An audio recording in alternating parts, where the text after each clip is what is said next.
Hi everyone, Irit here with another video in this series that I'm doing for World Watercolor Month.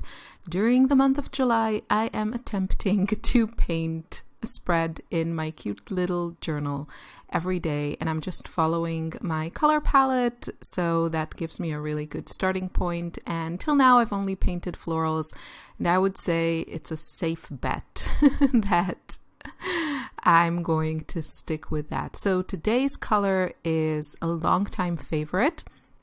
Oh, by the way, if you're enjoying this and you haven't already, please subscribe and ring the bell, like this video and leave a comment. It really helps. And yeah, then YouTube knows that you want to see more and also sends my video to new potential subscribers. So thank you. I really appreciate it. Quinacridone Rose. It's a beautiful, beautiful color. I have my favorite that I've tried till now is the Daniel Smith version. It just has that pop, that luminosity that some other versions that I've tried lack. And yeah, I really love this color. But it didn't help me in this particular case because I ended up, a little bit struggling, but we'll go through all of it together and you can see. I decided I wanted to pair it with a green, and eventually I decided on Undersea Green. It's a green that I added to my palette for the summer version of it. And I'm so glad that I did because I'm really loving it. I'm actually loving all of the greens that I added, but especially the Undersea Green and the Serpentine Green. Cascade Green is also there in my palette and it's a lovely color, but somehow I found that I've been using the other two a little bit more. So I have a very loose composition here that I did with a pencil. And yeah, I'm going to paint two flowers. And then the left side was also a little bit of, I don't know. I guess I just didn't have a very clear view of what I wanted to do. And it shows, it shows when you don't really have the confidence, not just because you're not really sure where you're going with things.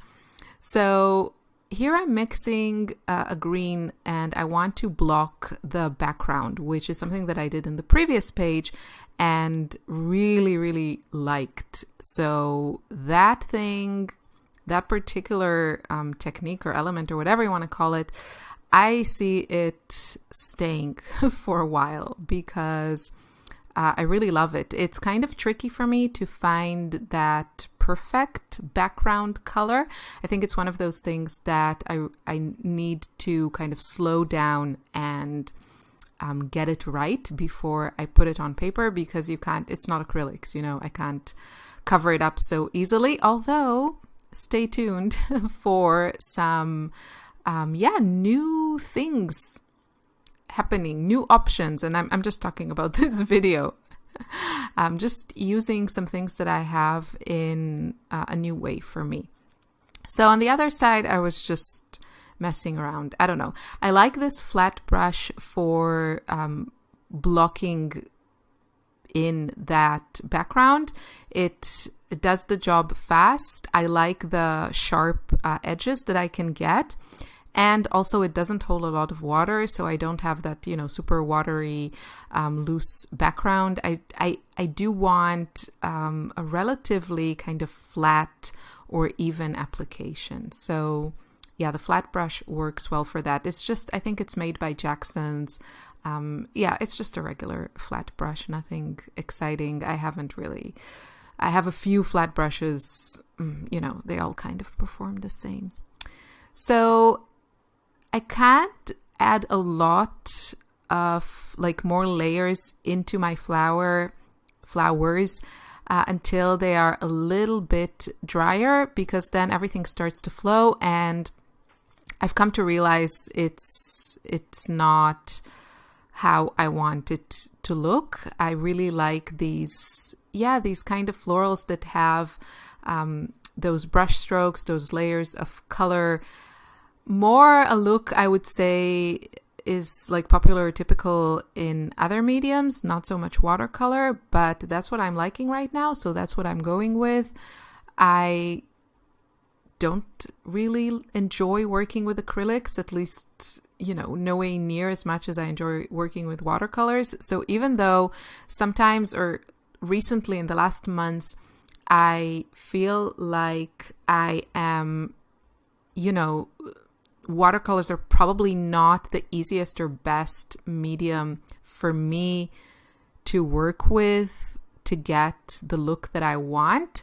Although there are elements in watercolor that you can't get from acrylics, like just the way that they flow and blend and the granulation and all that, color separations, all those wonderful things we all love about watercolors. But a lot of the things you see, like I'm working here, these kind of layering techniques, I would say are classically, seen or used more in acrylics. But I am trying to kind of manipulate the medium to fit my needs so that I can continue to use it and also make the kind of art that I want to make. So it's a journey and it's interesting. And what I'm going to do a bit later in the video is also trying to work with what I have and kind of push the boundaries, because a lot of these things that I feel that I'm doing are not things I've seen a lot of other watercolor artists doing. And I'm not saying like, ooh, I'm so original, I'm so special. Maybe I am. That wouldn't be bad. But it could be just that, I haven't really found the right, like the people that do these things. So I haven't actually seen it enough. But I'm sure it's out there. There are so many artists out there doing all kinds of experimental different things. So I'll keep on looking. One person that definitely works in a way that I really, really enjoy, I've mentioned her before, I'm pretty sure, is Wendy Brightbill. And she paints with everything: watercolors, acrylics, inks, oils, everything. And I really love her style and her color sense. And I think she's been such a great influence on me when it comes to just, really trying to kind of manipulate this medium. She usually, when she paints with watercolors, at some point she switches to acrylics and other mediums, and I might end up doing that more than I already do. I feel like adding pencils has been such a success for me personally, and I'm really glad I got there. And Wendy Brightbill has definitely been an inspiration and an influence on me, so I wanted to mention her. Okay, so interesting development, wouldn't you say? So this is Watercolor Ground by Daniel Smith, and you can use this to kind of prep a surface for watercolors the same way you would use gesso for acrylics. If you have gesso and you thought about using that for watercolors, you can, but it's basically plastic and it just kind of resists the paint. You can paint over it with watercolors, but it just looks completely different. So go ahead and try. I have, but I can't say that I love the way that watercolor works on gesso. It works better on something like modeling paste because it's not as non-absorbent as gesso. So if you have that and you're curious, go ahead and try. But watercolor ground is supposed to create a surface that is similar to watercolor paper. It doesn't really. I think it's still quite limiting, but I do think it can be a great tool for this kind of look. So now it's completely dry, and basically I just blocked out. I didn't like the leaves that I drew there under my flowers. They were so similar, just two of them. One was a bit bigger, the other one was a bit smaller. It was just too similar. So I'm going to try again. And I love this. I also thought you could actually just rip out a little piece of watercolor paper and just stick it down. I love that whole kind of patchy, layered, a little bit distressed, but still more on the, I don't know, light, vintagey, maybe shabby chic style. I think that could be really fun and really interesting. And I will definitely continue to explore this. I think using something like watercolor grounds, it opens up a world of possibilities, because you can cover up certain areas that you kind of messed up in your painting. Again, you won't get exactly the same surface as paper. It won't look like it's just one sheet of paper, and it doesn't behave like paper. I prefer paper to the watercolor ground, but I can see the use of this. So yeah, I definitely wanted to share this with you, and if you have that, you know, you can give it a try. I am just having some fun with pencils here, just trying a few things. Honestly, I think on this page I was the most lost that I've been, but I actually like some of the things here. I think the flowers are cute, they're interesting. What I have to say about them, I think they're a little bit too monochromatic. I think the color variation is not interesting enough, and I would definitely consider adding some other colors on top.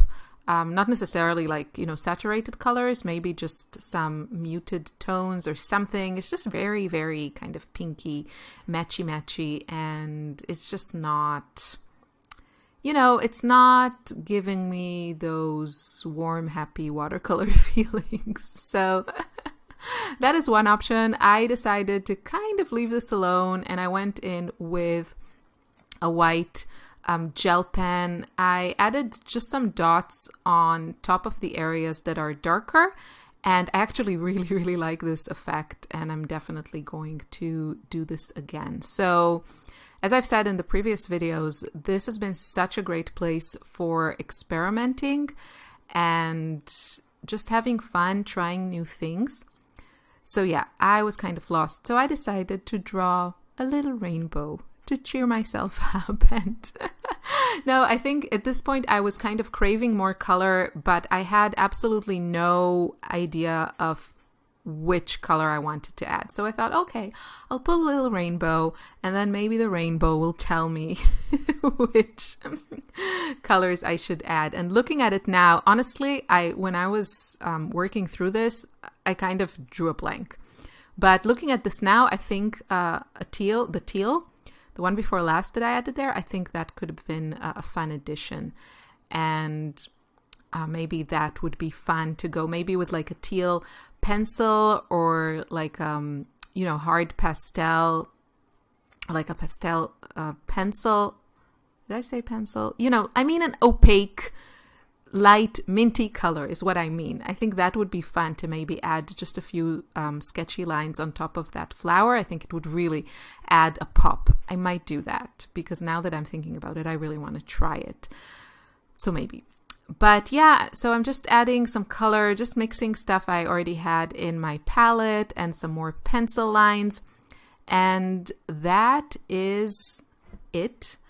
I really enjoyed this process. Here I went too far. There you see, adding all the colors. That was bad. Don't worry, I'll pick it up. It's very easy to lift color off the watercolor ground. Okay, so that looks a little bit less insane now. Soon I'll go in with the splatters. I love splatters. They just add so much lovely texture. And that's it. So I hope you enjoyed this video. Thank you so much for watching.